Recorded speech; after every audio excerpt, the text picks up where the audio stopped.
Letos poteka 20. obletnica od oblikovanja enotnega trga Evropske unije. V kratkih 2 desetletjih smo uspeli prekoračiti marsikatero oviro, ki je kljubovala nemotenemu delovanju našega skupnega trga. S tem mislim predvsem na veliko število majhnih, a še kako pomembnih odločitev. Pravil, ki so življenje in poslovanje v Evropski uniji naredila lažje in prijetnejše. Od nenehnega boja proti necarinskim oviram pri trgovanju pa do liberalizacije trgov, pravice do dela in bivanja v vseh državah članicah ter prostega pretoka kapitala. Zaradi enotnega trga imamo mnogo večjo izbiro proizvodov in storitev ter boljšo zaščito potrošnikov.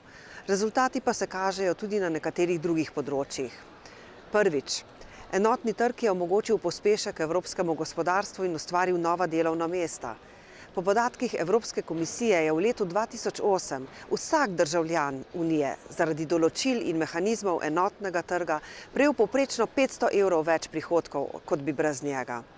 Od leta 1992 pa do leta 2008 je zahvaljujoč skupnemu trgu nastalo 2,77 milijona novih delovnih mest, kar predstavlja 1,3% povečanje zaposlenosti v celotni Uniji.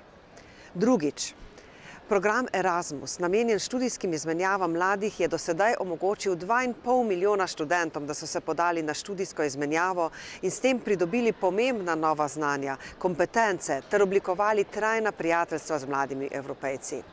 Trenutno v programih Erasmus sodeluje 4000 visokošolskih inštitucij iz 33 držav, tudi iz Slovenije. Nadalje, Evropska kartica zdravstvenega zavarovanja je posledica enotnega trga. Ta omogoča vsakemu državljanu, da ima dostop do javnozdravstvenih storitev v času začasnega bivanja v katerikoli državi članici. Kolikor potrebujete nujno oskrbo, ste do nje upravičeni brezplačno, kjerkoli znotraj meja Unije.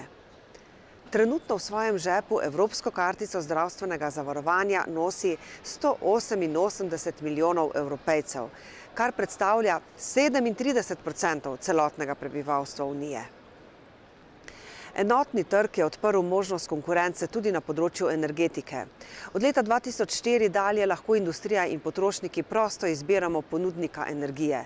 Po podatkih Evropske komisije bi lahko skupaj prihranili okoli 13 milijard evrov, kolikor bi vsakdo od nas začel kupovati energijo po najugodnejši tržni ceni. V Sloveniji ponudniki elektrike že nekaj časa med seboj tekmujejo v ponudbi, pravkar pa se je pojavil tudi ponudnik z nižjo ceno plina. Konec koncev pa je morda najvidnejši dosežek enotnega trga znižanje cen telefonskih klicev pri gostovanju znotraj Unije. Liberalizacija telekomunikacijskega trga bo v letu 2013 zagotovila 73% znižanje cen mobilnega gostovanja v tujini v primerjavi z letom 2005. V naslednjih letih pa pričakujemo tudi bistveno nižje cene pošiljanja elektronskih sporočil in prenosa podatkov. Uspehi enotnega trga v prvih 20 letih njegovega razvoja in delovanja še ne pomenijo, da lahko sedaj stojimo križem rok.